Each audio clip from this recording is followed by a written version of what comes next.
Real estate అనగానే చాలా మంది కెరీర్ చూస్ చేసుకుంటున్నారు రియల్ ఎస్టేట్ లో. బట్ ఎంత వరకు కరెక్ట్? రియల్ ఎస్టేట్ లో ఎంత స్పీడ్ గా జనాలు వస్తారో అంత స్పీడ్ గా మళ్ళీ వాష్ అవుట్ అయ్యి రిటర్న్ వెళ్ళిపోతారు. డాక్టర్, ఇంజనీర్ అన్న దానికంటూ కొన్ని కోర్సులు ఉన్నాయి. ఒక నాలెడ్జ్, దాని మీద ఒక బేసిక్ నాలెడ్జ్ సంపాదించాలంటే ఏం చేయాలి? ఒకటే ఇండస్ట్రీలో ఒకటే ప్రోడక్ట్ మీద ఒకటే సబ్జెక్ట్ మీద ఎన్ని సంవత్సరాలు ప్లాన్ చేస్తేనే సక్సెస్ అవుతుంది. సో బేసిక్గా రియల్ ఎస్టేట్ ఎక్స్పర్ట్ అవ్వాలి అనుకున్న వాళ్ళకి టర్మినాలజీ వెరీ ఇంపార్టెంట్. ఎటువంటి టర్మ్స్ మనం నేర్చుకోవాలి? అల్టిమేట్గా ఒక బిజినెస్ రన్ అవ్వాలంటే పైసలు ఎక్కడి నుంచి వస్తాయంటే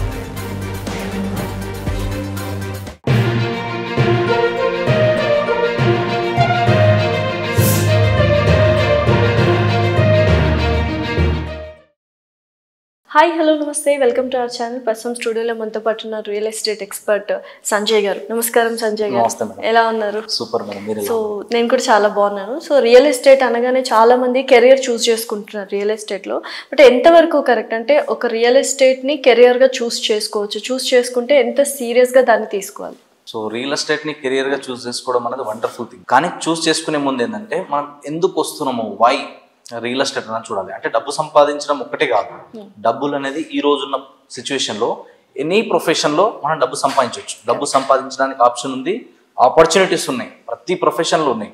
ఈ ఒక్క ప్రొఫెషన్ లో డబ్బులు వస్తే వేరే దాంట్లో రావనేం లేదు. కాకపోతే మనం రియల్ ఎస్టేట్ లోకి వస్తున్నప్పుడు ఎందుకోసం వస్తున్నాం, వై? చాలా మంది ఏంటంటే ఓన్లీ డబ్బు సంపాదించడానికే వస్తారు. ఇంకొందరు ఏమొస్తారంటే నేను డబ్బు సంపాదిస్తూ సర్వీస్ చేయడానికి వస్తారు. ఎందుకంటే ఒక నిజమైన స్థిరమైన ఆస్తిని ఎదుటి వాళ్ళకి కలిగిస్తాం మనం. అలాంటి ప్రొఫెషన్ రియల్ ఎస్టేట్. ఇప్పుడు ఒక డాక్టర్, లాయర్ జాబ్ చేయగలుగుతారా? Lawyer teacher job, teacher engineer job. ఒక ప్రొఫెషన్ లో ఉన్న వ్యక్తి ఇంకో ప్రొఫెషన్ జాబ్ చేయలేడు. కానీ రియల్ ఎస్టేట్ ఉన్న గొప్పతనం ఏంటంటే డాక్టర్ అయినా, లాయర్ అయినా, టీచర్ అయినా, ఏ ప్రొఫెషన్ లో వాళ్ళైనా రియల్ ఎస్టేట్ చేయొచ్చు.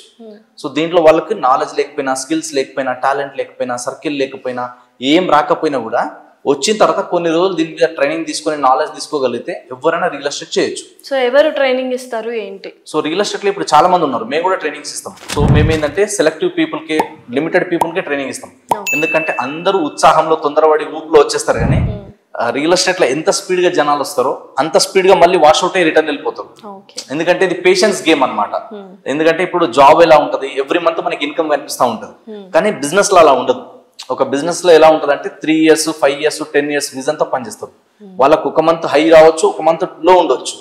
సో మనం యావరేజ్ గా యాన్యువల్ క్యాలిక్యులేషన్ చేసుకోవాలన్నమాట. అంటే సంవత్సరంలో నాకు ఎంత ఇన్కమ్ వస్తుంది, సంవత్సరంలో నేను ఎంత టర్న్ ఓవర్ చేసిన. సో దీని మీదనే వాళ్ళ క్యాలిక్యులేషన్స్ ఉంటాయి. డైలీ మంత్లీ ఉండవు అనమాట. ఇప్పుడు జాబ్ చేసే ఎంప్లాయీస్ ఎలా ఉంటది అంటే మంత్లీ క్యాలిక్యులేషన్స్ ఉంటాయి. డైలీ వర్క్ చేసే లేబర్ ఎలా ఆలోచిస్తారంటే డైలీ ఆలోచిస్తారు, లేదా వీక్లీ పేమెంట్స్ ఉంటాయి వాళ్ళకి. కానీ బిజినెస్ లో ఎప్పుడు వీక్లీ, మంత్లీ అనే ఉండవు.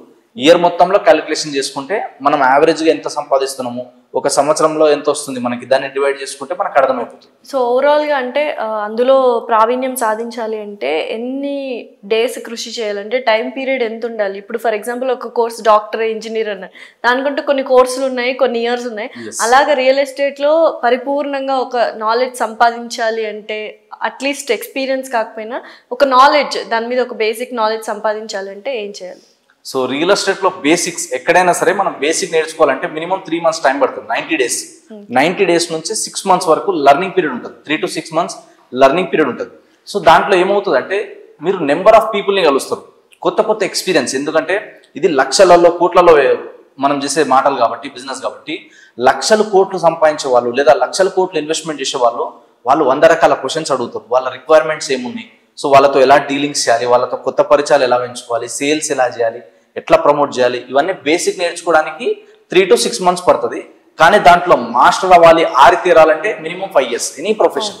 సో 5 years వరకు ఒక ప్రొఫెషన్ లో నిలబడి ఒకటే దగ్గర మనం పని చేయగలిగితే you will become a master అనమాట. సో ఇప్పుడు కొన్ని రోజులు ఇది చేసి, కొన్ని రోజులు అది చేసి అంటే అక్కడ ఏమవుతుంది అంటే ఎక్స్పర్టీస్ అవర్ అనమాట. ఎక్స్పర్ట్ అని ఎవరిని అంటారు అంటే ఒకటే ఇండస్ట్రీలో ఒకటే ప్రోడక్ట్ మీద ఒకటే సబ్జెక్ట్ మీద ఎన్ని సంవత్సరాలు ప్లాన్ చేస్తేనే సక్సెస్ అవుతారు. ఇప్పుడు డాక్టర్ ఉన్నారు ఫర్ ఎగ్జాంపుల్. డాక్టర్ అంటే ఏంది, డాక్టర్లు కూడా చాలా ఉంటారు. మళ్ళీ ఇప్పుడు మీరు బోన్ స్పెషలిస్టా, స్కిన్ స్పెషలిస్టా, హెయిర్ స్పెషలిస్టా, అట్లా ఏ దాని మీద ఎక్స్పర్ట్, ఒకటే దాని మీద ఎక్స్పర్ట్ ఉంటారు వాళ్ళు. అందరూ అన్నిట్లో ఉండరు. సో బిజినెస్ లో కూడా అంతే. వచ్చిన తర్వాత మనం ఒక ప్రోడక్ట్ రియల్ ఎస్టేట్ లో వచ్చినాం, మళ్ళీ రియల్ ఎస్టేట్ లో కూడా 2 రకాలు 3 రకాలు ఉంటాయి. మళ్ళీ ఒకటి వచ్చేసి ఫ్లాట్స్ కల్చర్ వేరే ఉంటుంది, ప్లాట్ కల్చర్ వేరే ఉంటుంది, విల్లా కల్చర్ వేరే ఉంటుంది. సో రియల్ ఎస్టేట్ లో మీరు అంటే ఎన్ని రకాలు ఉంటాయి, మీ అంటే ఏ రకాల్లో ఎలా ప్రావీణ్యం సంపాదించవచ్చు అని పక్కన పెడితే ఫస్ట్ రియల్ ఎస్టేట్ అంటే ఎన్ని రకాలు ఉంటాయి? రియల్ ఎస్టేట్ లో బేసికలీ 2 రకాలు ఉంటాయి. ఒకటి ప్రొఫెషనలిజం, ఇంకోటి బ్రోకరిజం. సో బ్రోకరిజం ఎలా ఉంటుంది అంటే వాళ్ళకంటూ ఒక సిస్టమ్ అనేది ఉండదు అనమాట. సో వాళ్ళ రిక్వైర్మెంట్ ని బట్టి కస్టమర్ తగ్గట్టు వాళ్ళు సిచ్యువేషన్ చూసి వాళ్ళు మాట్లాడుతూ ఉంటారు. అది టోటలీ వేరే కాన్సెప్ట్ అనమాట. ఎవరు కొంటారో వాళ్ళే చూడాలి, ఎవరు అమ్ముతారో వాళ్ళే చూడాలి, వాళ్ళే తిరగాలి, అన్ని వాళ్ళే చేయాలి దగ్గరుండి.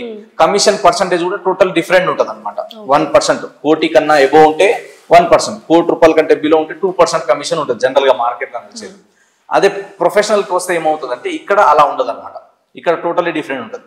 వీళ్ళే ఎకరాలు వెంచర్లు అంటే ల్యాండ్లు కొని మొత్తం దాన్ని వెంచర్ గా డెవలప్ చేసిన తర్వాత ప్లాట్స్ లెక్క నమ్ముతారు అనమాట. సో దీన్ని టోటల్ వేరే ఉంటుంది. ఇక్కడ ఏంది కార్పొరేట్ కల్చర్ ఉంటుంది. ఒక కంపెనీ త్రూ సిస్టమేటిక్ ఉంటుంది, బయట అట్లా సిస్టమేటిక్ ఉండదు. సో వాళ్ళు ప్రైస్ కూడా ఏంటంటే కస్టమర్ తగ్గట్టు ఎక్కువ తక్కువ చెప్పుకోవడానికి ఎక్కువ ఆప్షన్ ఉంటుంది బయట. ఇట్లా వెంచర్స్లలో కానీ ఏదైనా డెవలపర్ దగ్గర ఫ్లాట్స్లలో కానీ అట్లా ఇష్టం వచ్చిన రేట్ చెప్పడానికి ఉండదు. కొన్ని రూల్స్ అండ్ రెగ్యులేషన్స్ ఉంటాయి అనమాట. ఆ రూల్స్ రెగ్యులేషన్స్ ఫాలో అవుతూ బిజినెస్ చేయాలి. అండ్ ప్రొఫెషనల్ వాళ్ళకి ఏంటంటే కొంచెం హైలీ ట్రైన్ ఉంటారు. ఈ కల్చర్ టోటల్ డిఫరెంట్ ఉంటుంది. కార్పొరేట్ లెవెల్లో ఉంటుంది. మొత్తం ట్రాన్సాక్షన్స్ అన్ని కానీ వైట్ లో తీసుకోవడం కానీ ఇలాంటివి ఎక్కువ ఉంటాయి అనమాట. బయట చాలా వరకు ఏంటంటే రియల్ ఎస్టేట్ లో మేజర్ గా నడిచేది క్యాష్ ట్రాన్సాక్షన్స్ ఉంటాయి. కొందరు ఏంటంటే మనకు ఐటీ నుంచి ఇబ్బంది లేకుండా ఉండాలి, సో తర్వాత వచ్చేసి మనకు ట్యాక్స్ బెనిఫిట్స్ ఉండాలని చెప్పేసి కూడా కొందరు ఏం చేస్తారంటే క్యాష్లలో తీసుకోవడం కానీ, మార్కెట్ వాల్యూ ఎక్కువ ఉంటే దాన్ని తక్కువలో చూపించుకోవడం కానీ, లేదా తక్కువ ఉంటే దాన్ని ఎక్కువలో చూపించుకోవడం కానీ ఇలాంటి కొన్ని చేస్తూ ఉంటారు అనమాట. సో నిజంగానే ప్లాట్ ఏదైనా కొంటే రియల్ ఎస్టేట్ లో ఇన్వెస్ట్ చేస్తే ట్యాక్స్ బెనిఫిట్స్ ఉంటాయంటారా? ఖచ్చితంగా ఉంటాయి. ఎలా ఉంటాయి ట్యాక్స్ బెనిఫిట్స్? ఎలా ఉంటాయంటే ఇప్పుడు మనము రియల్ ఎస్టేట్ ఏంటంటే ఎవ్రీ ఇయర్ ఒకసారి మనం పెట్టుబడి పెట్టినాం అనుకోండి, అది పెరుగుతూ పోతుంది. ఇప్పుడు మనం ఇయర్ మీరు జాబ్ చేస్తున్నారు లేదా బిజినెస్ చేస్తున్నారు అనుకో, ఆ వచ్చే ఇన్కమ్ లెవెల్ కి మీరు ట్యాక్స్ కడుతూ ఉండాలి, చూపిస్తూ ఉండాలి. దీనికి అలాంటివి ఉండదు అనమాట. సో రియల్ ఎస్టేట్ లో ఎక్కువ మంది ఎందుకు ఇన్వెస్ట్మెంట్ చేస్తారంటే తక్కువ టైంలో ఎక్కువ గ్రోత్ అవుతుంది మనీ. ప్లస్ ఇంకోటి ఏంటంటే మనకి ఎలాంటి ఇబ్బందులు ఉండవు. ఒక్కసారి మనం అన్ని లీగల్ గా డాక్యుమెంట్స్ అన్ని క్లియర్ గా ఉన్నాయా లేదా చెక్ చేసుకొని రైట్ లొకేషన్ లో రైట్ ప్రాపర్టీ మీద ఇన్వెస్ట్మెంట్ చేస్తే ఇంకా ఫ్యూచర్ లో మనకి ఏంటంటే దాని నుంచి ఇబ్బందులు ఉండవు. ఒకసారి మనం ప్రాపర్టీ కొన్నామా, దానికి కాంపౌండ్ వాల్ కానీ లేదా దాని సరౌండింగ్ ఏదైనా మనం బౌండరీస్ కట్టేయడం కానీ అలాంటివి చేసేసి దాన్ని ఇయర్లీ ఒకసారి, సంవత్సరానికి ఒకసారి, మనకి 6 months ఒకసారి మానిటరింగ్ చేస్తూ ఉంటే సరిపోతుంది. ఇప్పుడు కొత్త కల్చర్ ఏమొచ్చింది దాంట్లో కూడా అలా తీసుకున్న ప్లాట్స్ కట్టి రెంట్కి ఇవ్వడం లేదా ఫామ్ హౌస్ లకి ఇవ్వడం ఇలా ఎక్కువ అవుతుంది అనమాట. So open plot, flat, farm lands ఈ మూడిట్లో ఏది కొంటే బెటర్? ఒకటి ఏంటంటే ప్లాట్ చాలా మంది ఏంటంటే ఇప్పుడు ఇండిపెండెంట్ హౌస్ కానీ ఫ్లాట్స్ కానీ ఎందుకు తీసుకుంటారంటే మేజర్ గా ఉండడానికి అయితే తీసుకుంటారు. సో ఫస్ట్ ప్రియారిటీ కింద అది ఉంటుంది. ఆల్రెడీ ఒక ఇల్లు ఉంది లేదా అపార్ట్మెంట్ లో ఫ్లాట్ ఉంది అన్నప్పుడు వాళ్ళు ఏం చేస్తారు, నెక్స్ట్ ఆప్షన్ ఏముంది, నెక్స్ట్ ఇన్వెస్ట్మెంట్ ఆప్షన్ ఏముంది అంటే అప్పుడు ఏం చూస్ చేస్తారంటే ఓపెన్ ప్లాట్ కి చూస్ చేస్తారు.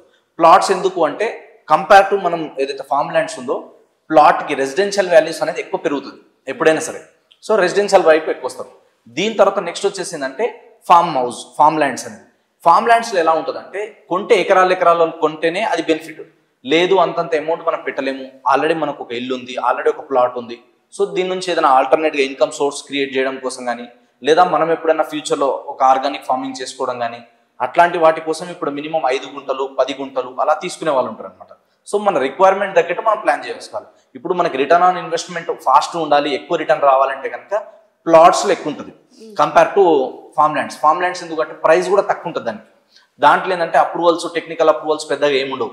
Only non agriculture conversion certificate చేసి మనకి సేల్ చేసేస్తారు అనమాట. 5 గుంటలు 10 గుంటలు మళ్ళీ దానికి కొంచెం రోడ్ కటింగ్లు తీసేసి సేల్ చేస్తారు.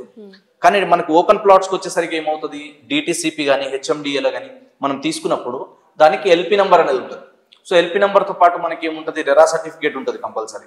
సో దీనివల్ల ఏంటంటే లీగల్గా మనం చూసుకుంటే ఫ్యూచర్లో మనం ఇల్లు కట్టుకోవాలన్నా లేదా దీన్ని మనం సేల్ చేసుకోవాలన్నా ఇంకేదైనా చేయాలన్నా కూడా కంపేర్ టు మనకి ఏదైతే ఫార్మ్ ల్యాండ్ ఉందో అప్రూవ్డ్ లేఅవుట్ లో తీసుకుంటే సేఫ్ ఉంటుంది.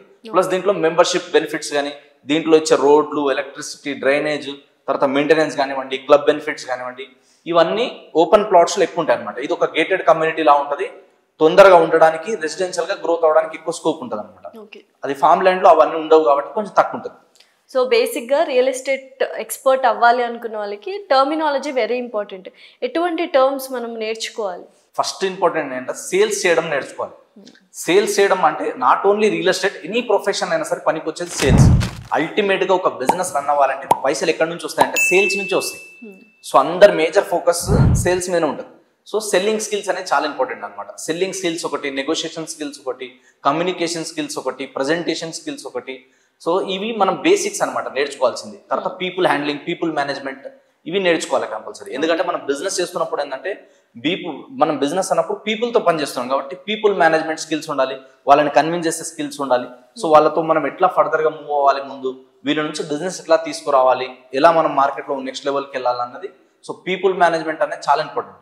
ప్రతి కంపెనీ కూడా ఫోకస్ చేసేది ఏంటంటే సేల్స్లోకి వచ్చిన తర్వాత ఆ టీంని ట్రైన్ చేయాలన్నమాట. మనం కూడా దాంట్లో నేర్చుకొని ముందుకు వెళ్ళగలుగుతాం. కాబట్టి ముందు మనం వచ్చిన తర్వాత ఏదన్నా ఒక ఇండస్ట్రీ గురించి ముందు బేసిక్ సబ్జెక్ట్ అయితే కంపల్సరీ తీసుకోవాలి. దాంట్లో మేజర్గా వచ్చేసి ఏంటంటే రియల్ ఎస్టేట్ కానీ, రియల్ ఎస్టేట్లో ఎన్ని రకాలు ఉంటాయి, రియల్ ఎస్టేట్ ఎట్లా స్టార్ట్ చేయాలి, సో దీంట్లో బేసిక్స్ ఏమేమి ఉన్నాయి, ఇవన్నీ 3 monthsలో నేర్చుకోవాలి ఫస్ట్. దీని తర్వాత దీన్ని ఇంప్లిమెంట్ చేయాలి. కొందరు ఉంటారు ఇంకా వస్తూ ఉంటారు, ఓన్లీ నాలెడ్జ్ తీసుకుంటూ ఉంటారు కానీ ఇంప్లిమెంట్ చేయరు. సో నేను తెలుసుకున్న విషయం ఏంటంటే ఏదన్నా ఒక సబ్జెక్ట్లో మనం మాస్టర్ అయిన తర్వాత కూడా ఆ నాలెడ్జ్ని ఇంప్లిమెంట్ చేయకపోతే 1 year తర్వాత అది ఆటోమేటిక్గా మన మైండ్లో నుంచి డెలీట్ అయిపోతుంది. కాబట్టి తెలుసుకున్న నాలెడ్జ్ని ఇంప్లిమెంట్ చేస్తుండాలి. సో దీంట్లో ఇంకొకటి ఏంటంటే కొన్ని ప్రాక్టికల్గా వెళ్తూ ఉంటే తెలుస్తుంది మనకి. సో సైకాలజీ కూడా మనకు బాగా తెలుస్తుంది అనమాట. ఎందుకంటే డైలీ కొత్త వాళ్ళని కలుస్తుంటాం, కొత్త మనకి నాలెడ్జ్ వస్తుంటుంది, కొత్త వాళ్ళ మైండ్ సెట్ వేరే రకాలు ఉంటుంది. సో డిఫరెంట్ టైప్ ఆఫ్ పీపుల్ని మనం కలిసినప్పుడు వాళ్ళ మైండ్ సెట్ ఎలా ఉంది, వాళ్ళ ఆలోచన విధానం ఎలా ఉంది, వాళ్ళు ఎలాంటి థాట్ ప్రాసెస్తో ఉన్నారు, ఇవన్నీ మనకు తెలుస్తూ ఉంటాయి అనమాట. అది ఎప్పుడు తెలుస్తుంది అంటే గ్రౌండ్ లెవెల్లో మనం దిగినప్పుడే తెలుస్తుంది. సో అట్లా రెగ్యులర్గా మనం కొత్త వాళ్ళని పరిచయాలు చేసుకోవడము, తర్వాత వచ్చేసి కొత్త పీపుల్తో ఎట్లా మనం రిలేషన్ బిల్డ్ చేసుకోవడము చాలా ఇంపార్టెంట్. రియల్ ఎస్టేట్ అంటేనే రిలేషన్ బిజినెస్. ఎక్కువ రిలేషన్ ఉంటే, ఎక్కువ ఫేస్ వాల్యూ ఉంటేనే బిజినెస్ అవుతుంది. ఫేస్ వాల్యూ లేకపోతే, రిలేషన్ బిల్డింగ్ చేయడం మనకి రాకపోతే బిజినెస్ అవ్వదు.